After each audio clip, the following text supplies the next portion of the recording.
Hello नमस्कार दोस्तों। जय श्री कृष्ण। आज हम बात करेंगे नव तारा चक्र। तो आज की क्लास में हम डिस्कस करेंगे कि हम नव तारा चक्र कैसे बनाते हैं। अब सबसे इंपॉर्टेंट क्वेश्चन अराइज होता है कि नव तारा चक्र क्यों बनाए, क्या जरूरत है नव तारा चक्र बनाने की।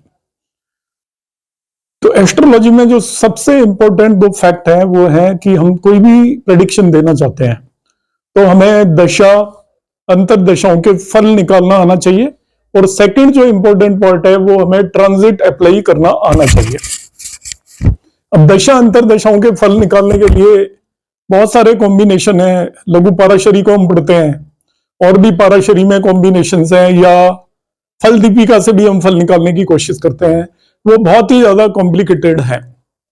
आज नवतारा चक्र से हम किस तरीके से गोचर या ट्रांजिट और दशाओं का फल निकाल सकते हैं, और ये वर्केबल सॉल्यूशन है जो आपको इमीडिएटली विद इन 2 मिनट्स आपको बता पाएगा कि कोई भी दशा के अंदर अंतर दशा कैसी जाने वाली है या कोई भी दशा कैसी जाने वाली है, वो हम इमीडिएटली पता कर लेंगे नवतारा चक्र से। सिमिलरली ट्रांजिट के बेस पर भी हम मालूम करेंगे कि कोई भी ट्रांजिट यदि हो रहा है तो वो ट्रांजिट आपको कैसे फल देने वाला है, ट्रांजिट वो आपके लिए शुभ होगा या अशुभ होगा। तो ट्रांजिट देखने के भी अलग अलग टेक्निक है, मगर नवतारा चक्र एक बिल्कुल स्नैपशॉट टेक्निक है जिसके अंदर विद इन नो टाइम आप प्रेडिक्ट कर पाएंगे कि ये दशा और अंतर दशा कैसी जाएगी।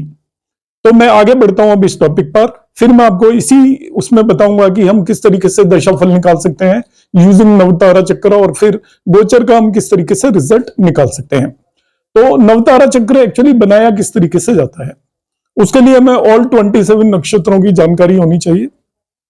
तो जिस वक्त कोई भी नेटिव बॉर्न होता है उस टाइम चंद्रमा जिस भी नक्षत्र में है उसे आप नोट कर लीजिए। मैंने एक चार्ट लिया हुआ है, तो इसमें चंद्रमा या मून जब वो नेटिव बॉर्न हुआ तो वो नक्षत्र था उसका उत्तराषाढ़ा। उत्तराषाढ़ा नक्षत्र है। तो जिस भी नक्षत्र में नेटिव बॉर्न हो रहा है चंद्रमा जिस टाइम जिस भी नक्षत्र में है उत्तराषाढ़ा, उसको हम उसका जन्म नक्षत्र बोलते हैं। नेटिव की जो इनिशियली दशा होगी महादशा, वो उसी नक्षत्र के लॉर्ड की होगी, उसी नक्षत्र के लॉर्ड की होगी। तो जो मैंने यहां पे लिया हुआ है चार्ट, उसके अंदर उस नेटिव का जन्म नक्षत्र है उत्तराषाढ़ा नक्षत्र। तो सबसे पहले मैं नवतारा चक्र बनाना सिखाऊंगा, इसके बाद हम आगे की बातें करेंगे। तो हमने उत्तराषाढ़ा नक्षत्र उसका सबसे पहले जन्म नक्षत्र लिया। ये नंबरिंग में यदि हम शुरू करते हैं तो अश्विन से शुरू होते हैं और उत्तराषाढ़ा नक्षत्र का नंबर 21 आता है। तो इसके बाद के नक्षत्रों को मैंने सीरियल वाइज लिख लिया। उत्तराषाढ़ा के बाद श्रवणा लिखा, धनिष्ठा, फिर लिखा मैंने शतभिषा, पूर्व भाद्रपदा, उत्तर भाद्रपदा, रेवती, और रेवती के बाद फिर 1 पे आ जाएंगे हम अश्विन एंड भरनी। ऐसे 9 नक्षत्रों की एक लाइन मैंने बना दी है। ये 9 नक्षत्र लिख दिए हैं जो उसका जन्म नक्षत्र था। At the time of birth moon जिस भी नक्षत्र में होता है उसे जन्म नक्षत्र होता है। वहां से मैंने स्टार्ट किया। ये कोई भी नक्षत्र हो सकता है। मैंने जो केस लिया है उसमें जन्म नक्षत्र उत्तराषाढ़ा है, किसी का अश्विन हो सकता है, किसी का और कोई सा भी नक्षत्र हो जाता है। तो उससे नेक्स्ट आप 9 कंसेक्यूटिव नक्षत्र एक रो में लिखेंगे, एक कॉलम में। यहां पे मैं 2 पे आया, इसके बाद ऊपर से फिर शुरू होंगे हम 3rd, 4th, 5th, 6th, और ये आपका 11 नक्षत्र तक मैंने दूसरी रो में लिख दिया। फिर 12 से यहां पे मैं शुरू होऊंगा, लाइक उत्तर फाल्गुनी, हस्त, और ऐसे 20 तक मैंने यहां पे लिख दिया, और ये 3 कॉलम्स बना लिए हैं। बेसिकली आपको यह देखना है कि जो उत्तराषाढ़ा नक्षत्र है उसका लॉर्ड कौन है। उत्तराषाढ़ा नक्षत्र का लॉर्ड होता है सन, सूर्य। तो सूर्य के तीनों नक्षत्रों को आप एक रो में लिख सकते हो, यह भी एक तरीका है। फिर इसके बाद नेक्स्ट जो आया वो है श्रवणा, उसका लॉर्ड आपका होता है मून। तो मून के तीनों नक्षत्रों को एक साथ लिख सकते हो, यह एक दूसरा तरीका है। एक तरीका तो मैंने नवतारा चक्र बनाने का क्या बताया कि नेटिव का बर्थ के टाइम में चंद्रमा जिस भी नक्षत्र में है उसे जन्म नक्षत्र बोलते हैं, उसे मैंने लिखा, और उसके बाद के और 9 कंसेक्यूटिव नक्षत्रों को एक कॉलम में लिखा। इसके बाद 10 से यहां पे शुरू हुए और एक कॉलम में लिया, अगले 9 को दूसरे कॉलम में, अगले 9 को तीसरे कॉलम में। ऐसा करने पे एक रो में जितने भी जो 3 नक्षत्र आएंगे वो एक ही ग्रह के नक्षत्र आएंगे। इसके लिए हमें नक्षत्रों की नॉलेज होनी चाहिए कि किस ग्रह के कौन से नक्षत्र होते हैं। तो उसमें हमने सभी नक्षत्रों को लिख दिया, तो एक रो में जो नक्षत्र आ रहे हैं वो एक ही ग्रह के आ रहे हैं। जैसे यहाँ पे आपका आ रहा है, इस रो में जो आ रहे हैं ये सभी सन के नक्षत्र हैं, इससे अगली रो में मून के नक्षत्र हैं, इससे अगली रो के अंदर मार्स के नक्षत्र हैं, उससे अगली रो के अंदर आपके राहु के नक्षत्र हैं तीनों। इसके बाद नेक्स्ट रो के अंदर जुपिटर के नक्षत्र हैं, उससे नेक्स्ट रो के अंदर आपके सैटर्न के नक्षत्र हैं, फिर तीनों आपके मरकरी के हैं, फिर तीनों आपके केतु के हैं, और फिर तीनों आपके वीनस के हैं। अब सारे नक्षत्र भी लिखने की जरूरत नहीं है यदि आप चाहो तो। हमें केवल इतना पता चल गया ये उत्तराषाढ़ है, तो उत्तराषाढ़ जिसका भी नक्षत्र है उसके बाकी तीनों नक्षत्र हैं उसके जन्म नक्षत्र कहलाएंगे। सूर्य का नक्षत्र है उत्तराषाढ़, तो नेटिव का बर्थ जब हुआ तो मून सूर्य के नक्षत्र में था, तो सूर्य के तीनों नक्षत्रों को हम जन्म नक्षत्र बोलेंगे, उस कैटेगरी में फॉल करेंगे। ऑल दो जन्म नक्षत्र तो उत्तराषाढ़ है मगर उनको सिमिलर कैटेगरी में लेंगे। तो पहली बात तो मैंने इस तरीके से मार्क किया।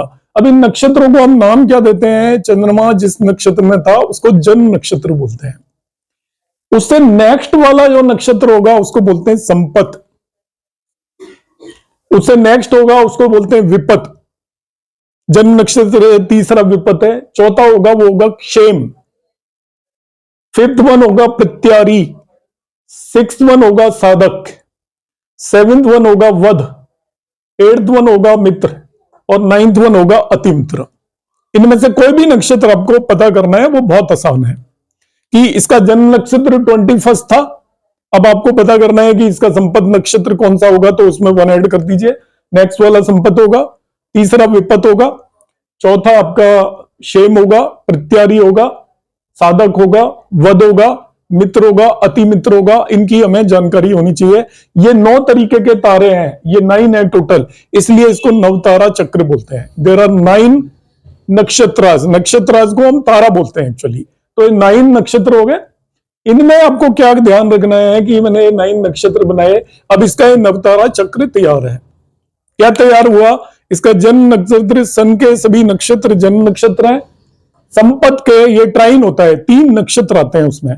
संपत में जो 3 नक्षत्र किसके हैं? मून के तीनों नक्षत्र इसके संपत नक्षत्र हैं। इसके बाद मून के बाद मार्स के तीनों नक्षत्र विपत है, और इस तरीके से हम इजीली निकाल सकते हैं। आपको इसका ऑर्डर पता होना चाहिए। पहले आपको जन्म नक्षत्र सपोज सन का है, अब दूसरा तरीका बता रहा हूं मैं। तो जन्म नक्षत्र सन का हो गया, तो संपत उसके बाद आता है, सन के बाद जो आएगा वो आता है आपका मून, तो संपत मून का होगा। फिर मार्स आता है तो विपत मार्स का होगा। फिर मार्स के बाद हमें पता है राहु आता है दशा ऑर्डर में, नक्षत्र ऑर्डर में, तो विपत के बाद आपका क्षेम राहु का होगा। क्षेम के बाद हमें राहु के बाद आता है जुपिटर, तो क्षेम के बाद गुरु हो जाएगा आपका जुपिटर प्रत्यारी। जुपिटर के सारे नक्षत्र प्रत्यारी होंगे। जुपिटर के बाद हमें मालूम है सैटर्न होगा, तो सैटर्न के सारे नक्षत्र आपके साधक होंगे। इसके बाद वध आएगा, सैटर्न के बाद आपका आता है मरकरी, मरकरी के सभी नक्षत्र आपके वध होंगे। मरकरी के बाद आता है हमारा केतु, तो केतु के सभी नक्षत्र मित्र नक्षत्र होंगे। और इसके बाद वीनस या शुक्र आता है, तो उसके सभी नक्षत्र इसके अति मित्र नक्षत्र होंगे। इस तरीके से हम इसको वर्बली भी कर सकते हैं। वर्बली में फिर रिपीट करता हूं नवतारा चक्र। सपोज किसी नेटिव का बर्थ हुआ, इस एग्जांपल को अलग कर देते हैं कि सपोज किसी नेटिव का बर्थ हुआ, उस टाइम उसका मून किसी भी हम मान लेते हैं लाइक हस्त नक्षत्र में ही था, खुद के मून के ही नक्षत्र में था, तो मून के सभी तीनों नक्षत्र उसके जन्म नक्षत्र हो गए। मून के बाद मार्स आता है आपका विंशोत्तरी दशा क्रम में, तो मार्स के नेक्स्ट वाले के नक्षत्र संपत होंगे। मार्स के बाद राहु आएगा, उसके विपत होंगे। राहु के बाद आपका जुपिटर आएगा, उसके आपके विपत के बाद क्षेम और प्रत्यारी। In this order we can decide कि इसके कौन से नक्षत्र कौन से हैं। अब हमने इस तरीके से जो ये बनाया है क्रम या ऑर्डर जो हमने पता किया है, दैट इज कॉल्ड नवतारा चक्र। जो ये 9 तारे मैंने लिखे हैं जिनके नाम, इनमें संपत, क्षेम, साधक, मित्र एंड अतिमित्र, ये 5 जो आपके तारे हैं, नक्षत्र हैं, ये नेगेटिव को शुभ फल देते हैं, नेगेटिव के लिए अच्छे माने जाते हैं। 5 कौन कौन से हो गए? संपत, क्षेम, साधक, नाम से ही पता चल रहा है, मित्र, अति मित्र, ज्यादा डिटेलिंग में नहीं जा रहा मैं। संपत संपत्ति देता है ऐसा कहते हैं। विपत वो सोरा, क्षेम भी आपको अच्छा ही फल देगा। साधक साधना देता है, आपका काम कंप्लीट करने में हेल्प करता है। मित्र या नक्षत्र है तो वो आपको फेवरेबल कंडीशंस प्रोवाइड करेगा, और अति मित्र है वो अति फेवरेबल कंडीशंस प्रोवाइड करेगा। इस तरीके से हम कंक्लूजन करेंगे। बाकी के जो 3 तारा हैं आपके कौन से? विपत, प्रत्यारी और वध, ये तीनों अशुभ तारे माने जाते हैं। विपत का नाम से ही पता चल रहा है विपत्ति देगा। प्रत्यारी ये भी एक तरीके की परेशानी देगा। वध, वध को हम जानते ही हैं कि मृत्यु को बोलते हैं, तो ये परेशानियां देगा, ऑब्स्ट्रक्शंस देगा किसी भी काम में। तो विपत विपत्ति देगा, प्रत्यारी भी एक तरीके की प्रॉब्लम क्रिएट करेगा, और वध तारा भी आपकी प्रॉब्लम क्रिएट करेगा। ये 3 अशुभ तारे हैं। जन्म नक्षत्र न्यूट्रल है, मतलब अशुभ ही ज्यादा मान के चलेंगे इसको, मगर ये शुभ भी नहीं होता और अशुभ भी नहीं होता। इट इज समवॉट न्यूट्रल, मगर आप इसका इंक्लिनेशन आप ये मान के चलें, will consider it as a अशुभ, मेलिफिक। तो ये मैं फिर रिपीट कर देता हूं, जो आपके 9 तारे हैं उसमें आपको सिंपल याद रखना है। 1 पहला तारा जन्म नक्षत्र, 3 विपत, 5 प्रत्यारी और 7 वध। मतलब 1, 3, 5, 7 जो तारे हैं, 1, 3, 5 और 7। 1 आपका जन्म नक्षत्र हो गया, ये समवॉट न्यूट्रल है, उतना खराब नहीं है, पर खराब ही है भी। मगर ये तीनों तो extremely, 3rd, 5th and 7th जो भी तारा है। अब ये दूसरा तरीका बताता हूं। आप बॉर्न हुए जिस भी नक्षत्र में बॉर्न हुए, उसे वो वाले नक्षत्र तीनों, उस लॉर्ड के तीनों नक्षत्र। चंद्रमा जिस भी नक्षत्र में, बॉर्न का मतलब चंद्रमा बर्थ के टाइम जिस भी नक्षत्र में, उसके तीनों नक्षत्र वो जन्म नक्षत्र हो गए। इसके बाद आपका उससे 3rd जो भी प्लेनेट है उसके तीनों नक्षत्र आपके विपत होंगे। देन उससे 5th जन्म नक्षत्र से 5th जो भी प्लेनेट है वो प्रत्यारी हो गए, और 7th आपके वध हो गए। ये सभी अशुभ नक्षत्र होते हैं। तो इस तरीके से मैंने बताया कि कौन कौन से नक्षत्र होते हैं, और अभी हमने इस बेसिस पर ये नवतारा चक्र प्रिपेयर कर लिया है।